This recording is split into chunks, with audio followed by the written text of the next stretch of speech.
ஆழ்வார் எம்பெருமானார் தேசிகன் திருவடிகளே சரணம். இன்றைக்கி வந்து ஸ்ரீனிவாச யுகம் 12வது பகுதியை வந்து நம்ம பார்க்க போகிறோம். இன்றைக்கி வந்து ஸ்ரீனிவாச பிரபத்திலேருந்து ஒரு ஸ்லோகம் எடுத்திருக்கேன். ஸ்லோகம்: ஸ்ரீமத் கிருபா ஜலநிதேதித சர்வலோக சத்வஜ சத்வமந்தவத்சல சர்வசேஷின் ஸ்வாமின் சுஷீல சுலபாரி ஷபாரி ஜாத ஸ்ரீ வெங்கடேஷ சரணௌ சரணம் பிரபத்யே. இந்த ஈரேழு லோகம் வந்தது அத்தல வித்தல சுத்தர ரசாதர தலாத்தல மகாதல வாதால பூஹூ புவஹாசவஹா மகாஜனஹா தபஹா சக்கியம். இந்த 14 லோகத்தையும் படைத்தவன் வந்து நம்ம பெருமாள். அவர் வந்து தயாசாகரம், அதாவது கருணை கடலாக இருக்குது.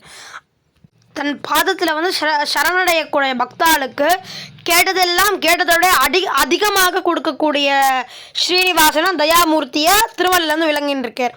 அந்த மாதிரி ஒரு பெருமாளை போய் சேவிப்போம் வாங்க. கோவிந்தா கோவிந்தா கோவிந்தா.